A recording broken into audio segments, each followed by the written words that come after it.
Hey 60, it's Super Bowl Sunday. Super Bowl 52, I guess. Is that what it is? Oh, God. Patriots versus the Eagles. Go Patriots. And I'm going to invite my buddy Fred Big Boca over today to have some pasta with me and watch some football. Fred's a black kid who played defensive end at Georgia Tech. He's from Northside. I've known him since high school, and he's larger than life and full of life, and he's a jitney. And what's a jitney? A jitney's an illegal cab driver.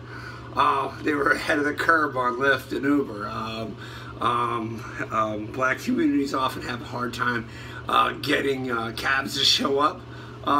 So they kind of, figured out how to do it themselves.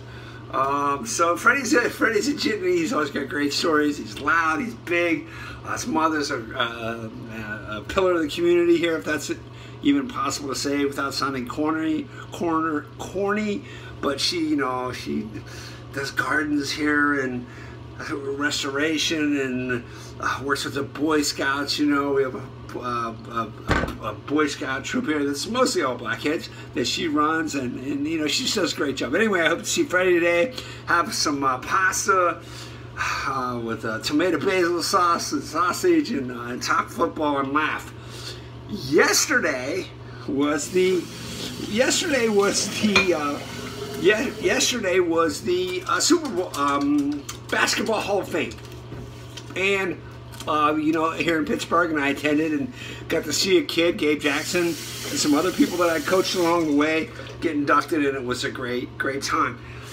And the theme throughout the day of, we're all part of this big basketball family in Pittsburgh, this elite club, special family, blah, blah, blah. So anyway, I just wanted to talk today about, for like two or three minutes about that, and why prejudice and stereotypes and racisms, maybe sometimes they work. What? How about this one here? Let's take Mike Tomlin, for instance. I don't think Mike Tomlin has a racist bone in his body. He's the coach for the Steelers. I think he's prejudiced, but I don't think he's a racist. And what I mean by that is, I don't think he dislikes white people or hates white people or anything like that. He's prejudiced against white people, and in particular, wide receivers. He would never, ever in a million years draft or select or use a white wide receiver. Not because he's a racist, because he's prejudiced. He doesn't think they're good. He doesn't think they're fast. Meanwhile, those white boys in New England run by his defensive backs as if they are nailed to the turf. So it is crazy, because it doesn't matter how many touchdowns Edelman or Wes Welker or Danny Amendola score. He's like, them white boys can't play. that's Tomlin, Is he a bad guy? No, he's just prejudiced. Now, how does prejudice work for me? Let me tell you how it worked for me yesterday. So, I'm going out to Chartiers Country Club, okay, and I'm going up the Parkway, and you got to get off at the Roslyn Farms exit, and because that's, you're going up to 79 towards the airport, and you get off the Roslyn Farms exit, and there's a guy, coming off the exit to a stop sign, and there's a guy, black guy, parked in a car by the stop sign, and I drive by him, and I keep going, and I say to the person I'm with, who will remain unnamed for their lack of being able to see the big picture, I say, you know what, I bet that's one of our basketball guys. And the really? Black guy pulled over, random black guy, he's a basketball player. Way to think. That's not racist or prejudiced at all, is it? So I go 2 more blocks and say, that's a basketball player. I turn around and I go back. I turn around, I pull up beside him, I put the window down, and I said, hey, yo, man, you a basketball player? And of course, he's a 40-year-old man. I said, yo, man, you a basketball player? Puts the window down.